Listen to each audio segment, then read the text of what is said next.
This is my true story. I gave everything to my only son, my savings, my home, my years of work. I thought he would honor me, but instead he turned me into a joke in my own house. One night, he looked at me with hate and told me to eat with the dogs. That moment changed everything. The next day, the same old man he mocked appeared on television beside a lawyer, and the world watched as his pride was shattered. Before I tell you what happened next, tell me where you're watching from and what time it is right now. And please subscribe so my story can reach more people. Dinner was supposed to be a quiet moment, just the two of us like old times. I had cooked the meal myself, the same way his mother used to. The table was set, the food warm, and I waited for him. When he finally came in, he looked at me like I was a stranger. He didn't sit, didn't smile, didn't even greet me. Instead, he pointed at the dogs sleeping near the kitchen and said coldly, "Eat with the dogs. That's where you belong."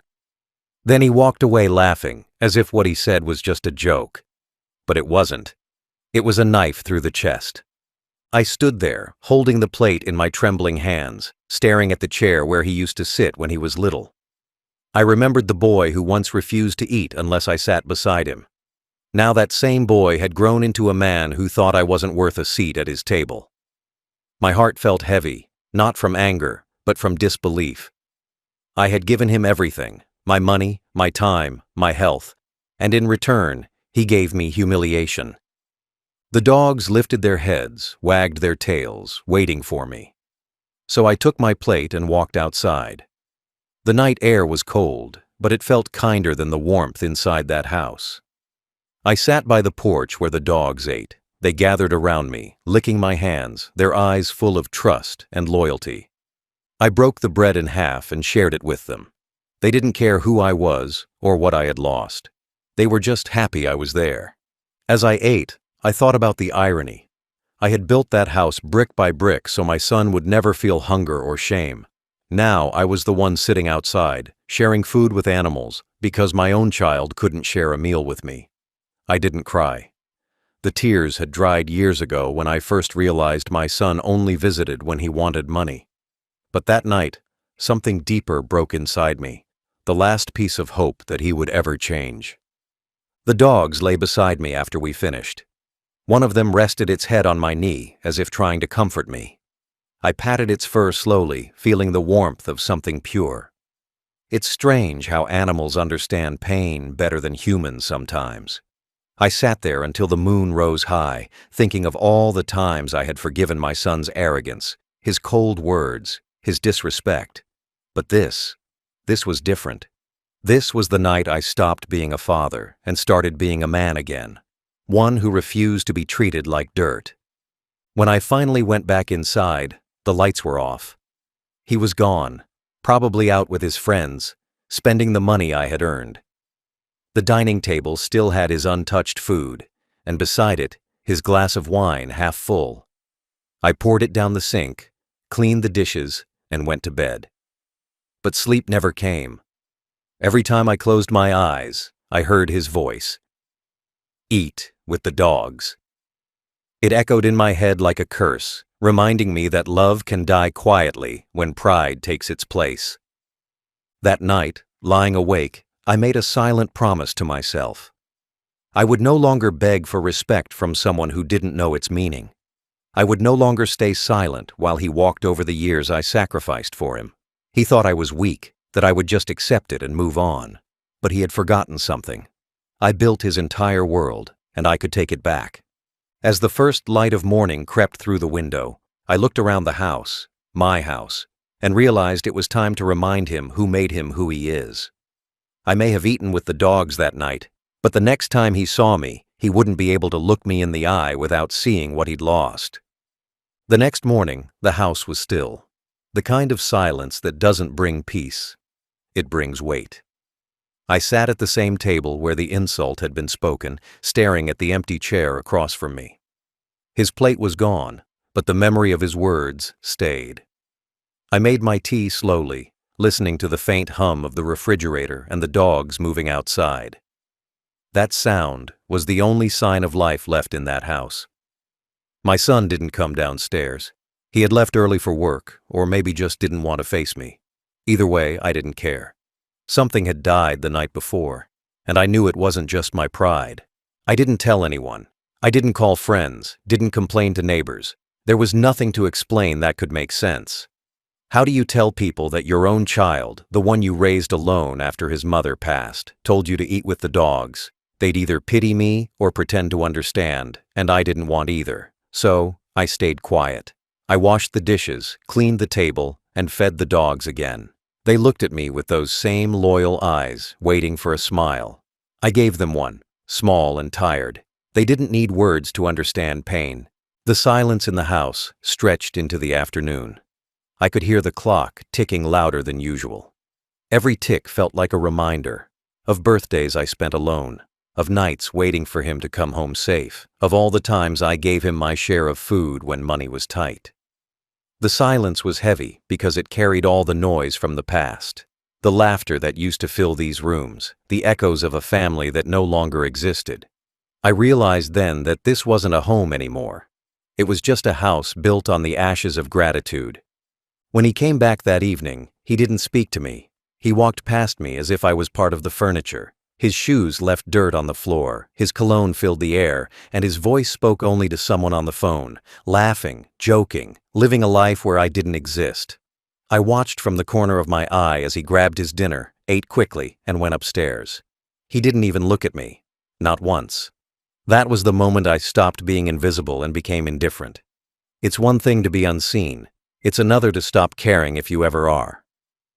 Later that night, I heard him arguing with someone over the phone about money, something about a car loan, a party, and payments he couldn't cover. I lay on my bed listening, thinking of how many times I had saved him before, how many times I emptied my pockets just to see him smile again.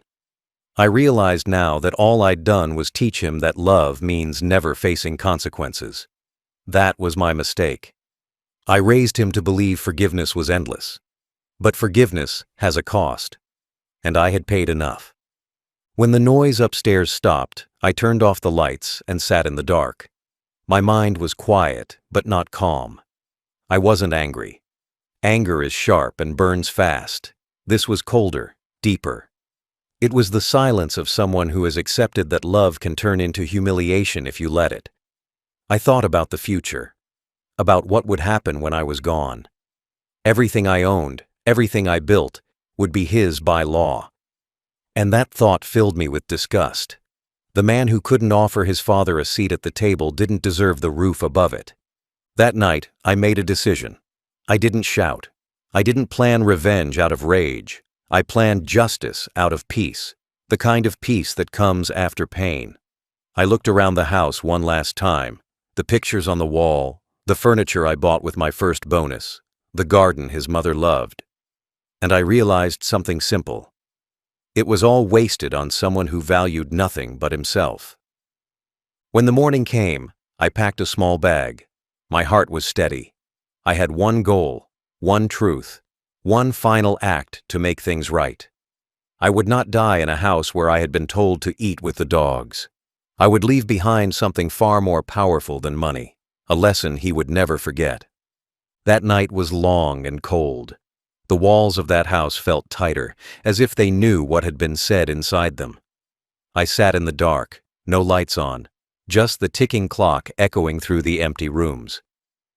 My son's laughter still lingered faintly in the air from earlier, the sound of a man who had no respect left for the one who gave him everything. I sat there staring at the cold remains of dinner, the untouched chair across the table, and I wondered when exactly love had turned into humiliation. It wasn't sudden. It had been building for years, one careless word at a time, until finally, last night, it broke completely. I looked around the living room. Every piece of furniture had a memory. The couch where he used to fall asleep after school. The framed photo from his graduation, the one I paid for after selling my old truck. The house had been built with my hands and my hope. But as I sat there, I realized it no longer felt like home. It had become a museum of sacrifices no one cared to remember. The silence was louder than anything I had ever heard. The dogs lay near my feet, breathing softly. They were the only ones who stayed close. I reached down and patted one of them. Their presence kept me from breaking completely. They didn't know betrayal. They didn't understand pride. They only understood loyalty, the kind that doesn't fade with time or success. I felt more human sitting with them than I had in years sitting with my own son. The hours crawled. I didn't sleep. I replayed everything in my mind. The nights I stayed awake when he was sick, the jobs I took just to pay for his education, the meals I skipped so he could eat more. Every memory felt like a wound reopening. I thought about his mother, how proud she was of him before she passed. She had said he'd make me proud one day. I wondered what she would think now. Maybe it was better she never saw this day. Around midnight, I walked to the backyard. The moonlight fell over the garden I planted for my wife. The flowers had grown wild, untended, but still alive, a reminder that life goes on even when no one cares for it. I stood there, feeling the night air, thinking about how I ended up here, a father unwanted in his own home. My hands shook, not from age, but from the weight of disappointment. I whispered to myself, not out of anger, but out of exhaustion. I had done everything a father should. Maybe I did too much. Maybe I gave so much that he never had to earn respect or gratitude. Maybe love without limits teaches a child that kindness is weakness. And now, here I was, weak in his eyes, invisible, disposable. That realization didn't make me cry. It made me colder. I went back inside, sat in my chair, and looked at the family portrait on the wall. My son's smile in that photo was bright, innocent. I wondered when that light turned into greed. The boy who once said, "I'll take care of you when you're old," was gone. In his place stood a man who told me to eat with dogs. I understood something in that moment. Family can be blood, but it can also be poison. The night passed without rest. My mind was clear, sharper than it had been in years. I knew exactly what I had to do. The house, the company, the savings. They were not rewards for cruelty. They were meant for someone who understood value. I decided right there, before dawn, that I would take everything he assumed was his and turn it into something good, something that would outlive his arrogance. When the first light broke through the curtains, I rose slowly, steady on my feet. I wasn't the broken father he thought he'd left at the table. I was a man with purpose again. And that purpose was simple, to make sure that when he remembered me, he remembered what he lost, not because of fate, but because of his own pride. That was the night my pain turned into power, the night I stopped begging for love and started planning for justice. When the morning came, I made myself a cup of coffee and sat by the window. The world outside looked peaceful. Birds singing, sun rising, everything normal. But inside me, something had changed forever. I wasn't just a father anymore. I was a man remembering every scar love had left behind. The bitterness from last night still hung in the air. Every corner of that house carried a memory, and each one hurt differently. I remembered the first day we moved into this house. It was just me, my wife, and a small boy holding my hand. He was afraid of the big rooms, so I carried him from corner to corner and told him, "This is your home." I worked 2 jobs back then, came home late, tired, but seeing him smile made it worth it. I gave him everything I never had: comfort, security, love. I thought that would be enough to teach him gratitude. I was wrong. I thought about the days when he was sick, lying in bed with fever. I stayed awake all night, changing wet towels on his forehead, whispering stories until he slept. I didn't even rest for a minute. I remembered when he won his first prize at school. I was prouder that day than I'd ever been of myself. That boy, that bright little soul who used to call me his hero, had grown into a man who saw me as nothing. The more I remembered, the heavier my heart became. Each memory felt like salt on a wound. I saw flashes of the birthdays I planned, the shoes I polished for him before school, the lunchboxes I packed when his mother passed away. I did everything alone after she died, the cooking, the cleaning, the late nights when he cried for her. I never let him feel her absence. I gave up my own grief so he could have a normal childhood. And now, after all those years, all those sacrifices, he told me to eat with the dogs. I tried to understand where I went wrong. Did I love him too much? Did I make life too easy for him?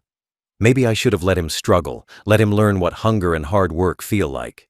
Instead, I built him a world where he never had to lift a finger. I thought love was about giving everything. I realize now love also needs respect, and respect cannot be bought with comfort. I remembered one particular moment, his wedding day. I stood in front of the crowd, tears in my eyes, giving a speech about how proud I was of him. I told everyone he was a good man, a kind man. But behind that smile, he was already changing. His new wife never liked me much. She saw me as a burden, something that reminded her of the past she didn't come from. Slowly, she built a wall between us. And my son let her. He let her make me small in my own home. As I sat there lost in thought, I realized that the boy I raised died long ago. The man who stood before me now was someone else, cold, arrogant, blind to everything that mattered. It hurt to admit, but the son I loved no longer existed. All that remained was his shadow, living in a house filled with my memories, but none of my worth. I looked at the old photo on the wall, him sitting on my shoulders when he was 5. His small hands wrapped around my head, both of us laughing. I touched the frame gently and whispered, "Where did you go, my boy?" There was no answer, only the quiet hum of the morning. That's when I knew what I had to do. Memories couldn't save me anymore. They could only remind me of the pain. The past was gone, and the future needed to be rewritten. Not for revenge, but for dignity. I wasn't going to let him bury me with disrespect. I had given him life. Now I would take back everything else.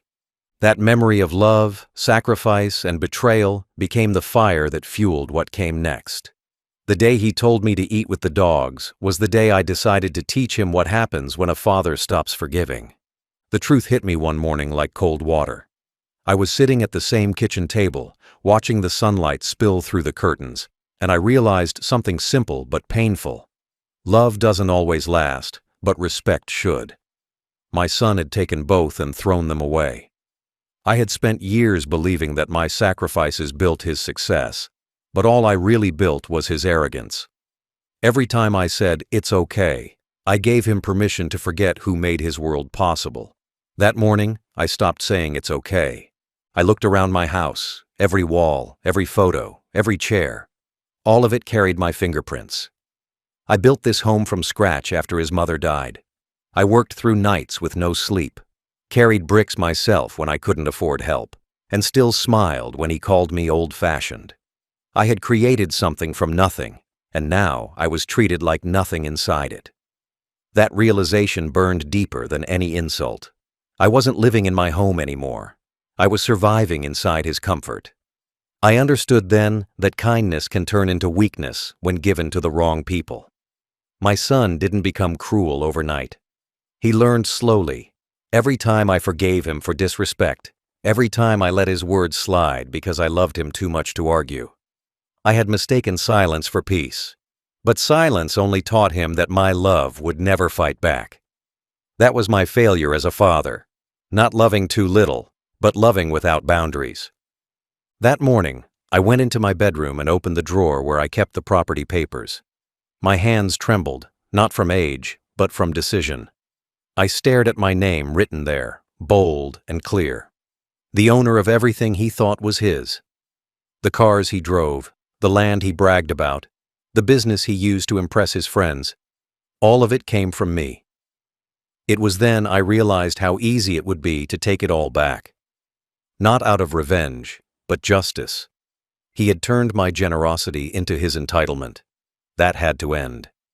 I thought about every time he mocked me in front of others, every time he sighed when I asked for help, every time he looked away when I needed company.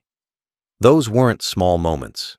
They were signs that I ignored because I wanted to believe love could fix everything. But love without respect is just pain in disguise. I had been blind for too long. The man sitting in my house was not the son I raised. He was a stranger wearing my bloodline.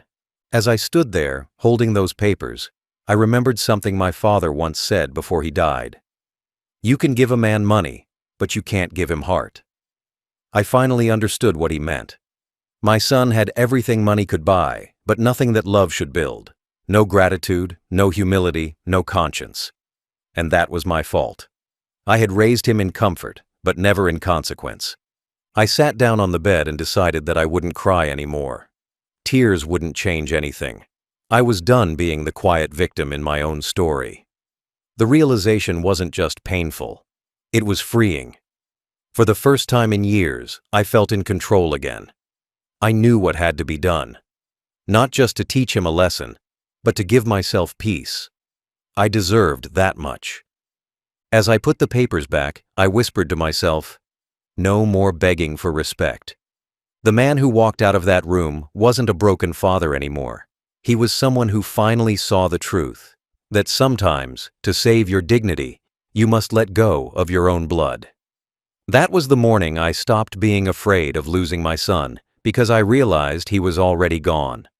That morning, when the realization had settled deep inside me like stone, I made my decision. It wasn't sudden, and it wasn't out of anger. It came from a quiet, cold place where pain finally turns into purpose. I sat at the table with a pen in my hand and a calmness I hadn't felt in years. The same hand that once wrote checks for my son's dreams was now about to write something that would end his comfort forever. I decided that everything I had built, the house, the land, the business, the savings, would no longer belong to him. It was time to give my life's work to those who actually respected what hard work meant. I had spent decades believing blood was the only bond that mattered, but I learned that blood without love is just a curse. My son had become proof of that. I didn't want revenge. I wanted closure. I wanted him to understand that his cruelty had consequences that no apology could undo. I went to my old wooden cabinet and pulled out all the documents. The deeds, the company papers, the bank passbooks, everything that carried my name. I laid them out neatly on the table. My son's arrogance had blinded him to one truth. I was still the man who owned everything. He thought my silence was weakness, but it was patience. And patience, when it ends, becomes power. By the afternoon, I was sitting in my lawyer's office. He had known me for years, helped me build my company from the ground up. He looked at me with concern when I walked in unannounced. I told him everything, not in anger, but in clarity. I explained how my son had forgotten the meaning of respect, how I had raised a man who valued money more than people, status more than family. The lawyer listened quietly. Then I told him what I wanted done. Transfer everything. All my property, all my business shares, every account, away from my son. He asked, "To whom?" I told him, "To those who stayed when my own blood left. The employees who worked with me for 30 years, the caretaker who brought me food when I was sick, the foundation that helped me when I lost everything once before. They would inherit everything, not because they asked for it, but because they earned it with their loyalty." As I signed the papers, my hand didn't shake. Each signature felt like a breath of freedom. For the first time in decades, I wasn't a father trying to hold a family together. I was a man reclaiming his dignity. Every stroke of the pen erased a memory of humiliation. Every signature replaced pain with peace. My lawyer looked at me when I was done and said softly, "Are you sure?" I nodded. I had never been more sure of anything in my life. When I left his office, the sun was setting. The air felt lighter. I walked down the street slowly, feeling like I had finally let go of the chains that tied me to disappointment. I wasn't angry anymore. Anger fades. What stayed was something quieter: justice. My son had thought he could humiliate me and walk away unchanged. Now, he would live to learn that respect is the only inheritance worth earning. That night, as I sat by the window watching the lights of the city flicker, I thought of the boy he once was. The little boy who used to run to me with open arms. I wished I could have saved that child from the man he became. But life doesn't give second chances for love taken for granted. I realized I wasn't punishing him. I was simply ending the story where it should have ended years ago. The decision didn't make me happy, but it made me free. I could finally sleep without bitterness. My conscience was clear. I had done what needed to be done, and for the first time in a long time, I wasn't the one who had to prove his worth. The next move was his, and I already knew, when the truth reached him, he would finally feel what I felt that night: silence, regret, and the weight of his own choices. After I made the decision, I knew I had to prepare everything carefully, not just for legal reasons, but for peace of mind. I wanted no loopholes, no room for arguments, no way for my son to twist things once I was gone. This wasn't an act of revenge anymore. It was about closing my story with dignity. I wanted every document signed, every signature witnessed, every detail recorded. When people betray you once, you learn never to leave loose ends again. The first thing I did was call my lawyer and schedule a final review of the documents. I told him to make copies of everything, one for the court, one for me, and one to be held in the vault. I also told him to record a video statement for public release after everything was finalized. He hesitated, asked if I was sure. I told him yes. I needed the world to hear my truth. I didn't want my son twisting the story, playing the victim after what he'd done. This time, I would speak first and last. Over the next few days, I gathered every paper related to my assets: property deeds, business registration, bank statements, insurance, even the old letters from government offices. I organized them neatly, labeled every file, and left clear instructions for my lawyer. It wasn't easy doing it alone, but I felt lighter with every folder I sealed. Each one felt like a piece of my old pain finally being put to rest. Then I began preparing for what would come next: the announcement. I knew my son wouldn't care until it hit him publicly. He needed to see my face on the television, calm and confident, while his world fell apart. Not because I wanted to humiliate him, but because that was the only way he'd ever understand what it feels like to be powerless. The same powerlessness he made me feel the night he told me to eat with the dogs. The lawyer contacted a local news station that had covered my company before. They agreed to record a short interview. A businessman gives away his fortune to charity. They thought it was an inspiring story. I smiled. They had no idea the pain behind it. We scheduled the shoot for Friday morning. I ironed my best shirt that night, the same one I wore on the day I founded my company. I wanted to look like the man I used to be: strong, proud, unbroken. That night, I barely slept. I sat by the window with a glass of water, thinking about everything that led me here. 30 years of work, 30 years of love, all ending in a single announcement. I felt sadness, yes, but no regret. Sometimes peace is born in destruction. I had built everything with love, and now I was taking it back with clarity. That balance felt fair. Before sunrise, I walked through the house one last time. I touched the walls, the furniture, the memories. I stood in front of my son's childhood room. Still had his old trophies, his posters, the marks on the wall where I used to measure his height. I smiled faintly. The little boy who once said, "I want to be like you, Dad," was long gone. What remained was a stranger who thought kindness was weakness. But I wasn't weak anymore. When morning came, I got ready. I wore that same shirt, combed my hair, and looked at myself in the mirror. I saw a tired old man, yes, but one who finally remembered his worth. I left the house quietly and took a cab to the studio. The air outside felt cold, but it also felt clean. I knew after that day, nothing would ever be the same, and I was fine with that. By the time I reached the studio, my lawyer was already there. Cameras were being set up, reporters were preparing their notes.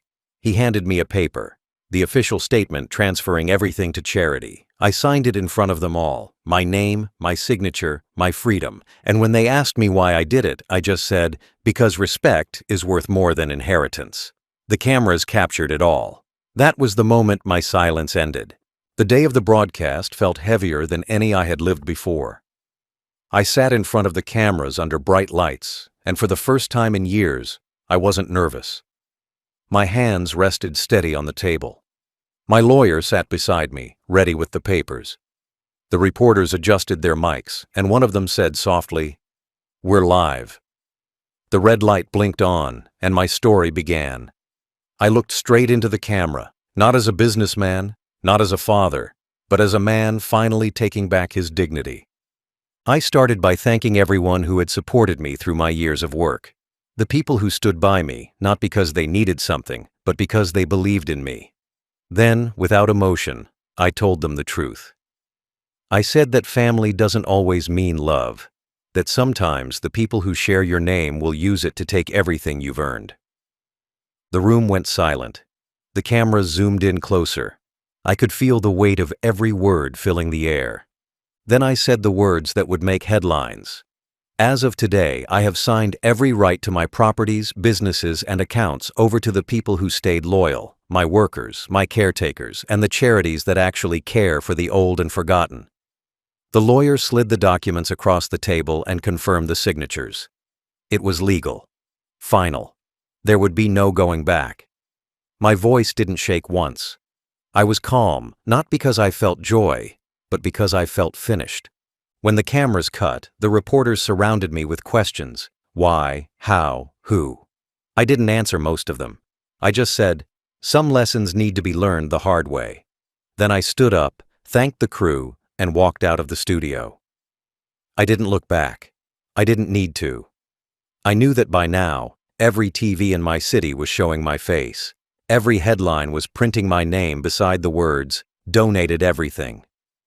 At that same moment, my son was probably sitting at home, watching me, maybe laughing at first, thinking it was a joke, maybe thinking he'd still inherit something later. But then the truth would sink in. The father he told to eat with dogs had taken back every bone of comfort he ever had. And he couldn't undo it. Not this time.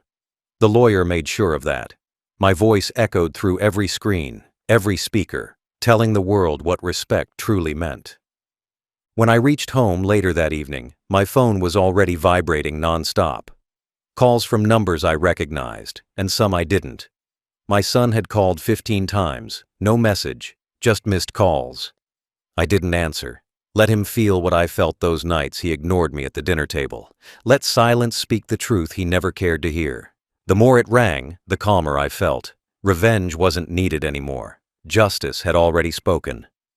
The news played through the neighborhood that night. Neighbors looked at me differently, some in surprise, some in admiration. I wasn't proud. Pride was for men who still cared about appearances. What I felt was something deeper. Freedom. For the first time, I could breathe without carrying the weight of betrayal. I had no money now, but I had peace. And peace, I realized, is worth more than wealth guarded by ungrateful hands. That night, I sat on the porch again, the same spot where I had once eaten with the dogs. They came close, resting their heads on my legs. I fed them a little bread, smiled faintly, and whispered, "You're the only ones who never forgot kindness." The stars looked brighter that night. I didn't know if it was because of relief or exhaustion, but for the first time, I didn't feel small. The world finally knew my truth, and my son finally had to live with his. Inside, the TV was still running, replaying clips of the broadcast. My face appeared on the screen again, older, worn, but proud. The news anchor repeated my words. Family is not who inherits your wealth. It's who never lets you eat alone. I turned off the TV, leaned back, and closed my eyes. For the first time in decades, I felt like my story was truly mine again. When the broadcast ended, silence filled my house, but the world outside exploded. My name was everywhere.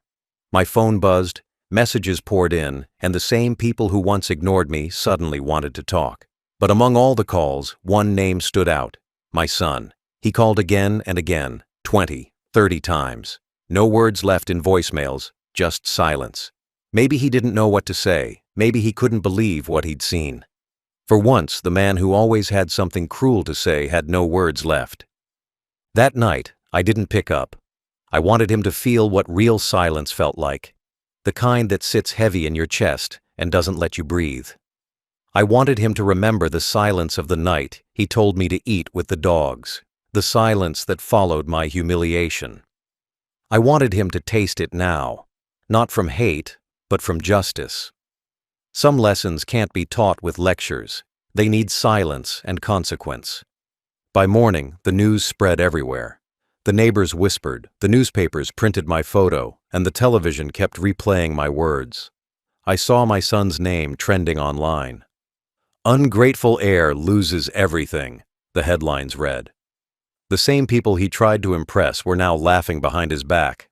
The same friends who drank at his table were deleting his number. The power, the pride, the arrogance, all gone in a single night. He came to my house that afternoon. I heard the car door slam, the heavy steps, the desperate knocks. "Dad, open the door!" he shouted again and again. But I didn't move. The dogs barked at the noise, circling him from the other side of the gate. He shouted louder, hitting the gate with his fists, calling me every name he could remember, some angry, some pleading. I stood inside, staring through the window, watching the same son who once made me feel small now begging for mercy. He stayed there for hours, sometimes pacing, sometimes sitting on the porch, waiting for me to open the door. I didn't. Not because I enjoyed his pain, but because I knew that if I opened that door, nothing would change. He'd apologize now, yes, but not out of love, out of loss. I had learned the hard way that regret born from losing comfort is not the same as remorse born from love. And I wanted him to learn that too. Later that evening, when the sun began to set, he finally left.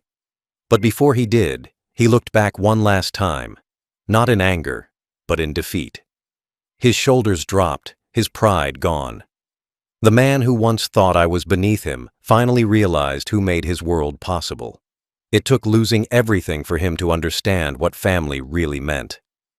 That night, I received a message on my phone. It was from him. Just 4 words. "I'm sorry, Dad. Please." I stared at it for a long time. My heart ached, but my mind stayed clear. Some doors, once shut, should stay closed. I didn't reply. Not because I wanted to hurt him, but because some apologies come too late. When love has been crushed too many times, even forgiveness loses its strength. The next day, people came to interview me again. They wanted to know what I felt: proud, angry, happy. I told them none of those fit. I said I just felt free. Free from the weight of waiting for respect that never came. Free from pretending that blood automatically means love. Free from being the man who begged for a seat at his own table. The reporters were quiet. They didn't know how to respond. That night, I sat outside with the dogs again. They ate quietly beside me, loyal as ever. I thought about my son, where he might be, what he might be thinking. I didn't hate him. Hate requires energy, and I was too tired for that. What I felt was sorrow. Deep, quiet sorrow for the man he could have been if he had just chosen kindness over pride.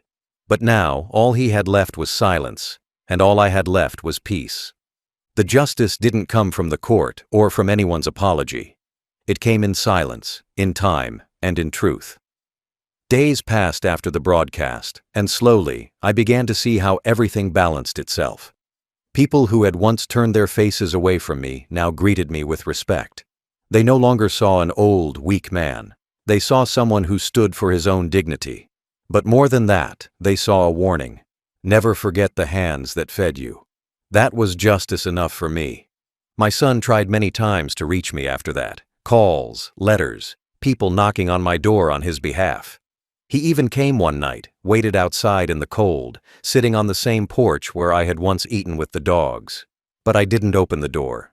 I looked through the window quietly, remembering all the nights I sat alone in that same cold, hungry, and humiliated. Sometimes life returns every wound you've given, not to destroy you, but to teach you. That was his lesson to learn now. A month later, my lawyer called. The charity work had started. The employees I had trusted were building homes for poor families using the funds I donated. The company name still existed, but it no longer belonged to my blood. It belonged to my beliefs.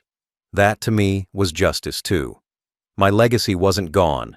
It had just changed owners. No longer in the hands of greed, but in the hearts of those who needed it. I slept easier that night. For the first time in years, I dreamed without pain. People started writing letters to me, some thanking me, others sharing their own stories of betrayal. Old parents who were thrown aside by their children, Men who were called useless after retirement. Women forgotten by their own families. They said my story gave them courage to speak up. I never wanted fame. I only wanted peace. But if my pain became their voice, then maybe my suffering meant something after all. As for my son, I heard from neighbors that he moved out of town, lost his friends, sold his car, tried to rebuild his life. Some said he started working small jobs again. I didn't ask where. I didn't care to know. Life had already given him what I never could, a mirror. A mirror that showed him who he truly was when the money was gone, when respect could no longer be bought. That mirror was his punishment and his only chance at redemption. Every Friday, I still sit on the same porch. The dogs come and sit beside me. They're older now, like me, slower but loyal as ever. I feed them a little, stroke their fur, and watch the sky darken. I think about everything that happened, and I realize justice isn't about revenge. It's about balance. When you stop chasing fairness, it finds you. It comes quietly, like peace after a storm, and it stays longer than anger ever could. Sometimes, I wonder if he'll ever come back again. If he does, I might open the door this time. Not to give him anything, but to look him in the eyes and ask, "Did you learn?" That's all I'd need to know, because forgiveness without understanding is useless, but remorse with growth, that's justice too. The house feels quieter now, but it's a peaceful quiet, not a lonely one. I no longer wait for footsteps or laughter. I have my own company, my thoughts, my dogs, the ocean breeze through the porch. Everything feels lighter. The weight of betrayal has been replaced by the calm of closure. And sometimes, when the news reruns my story again, I watch it for a moment and smile faintly. Not because I'm proud, but because I finally see myself the way I wish my son had seen me. A man who gave everything, lost everything, and still stood tall. That, I think, is justice. The world took away my comfort, but gave me back my self-respect. And that's a trade I'd take every time.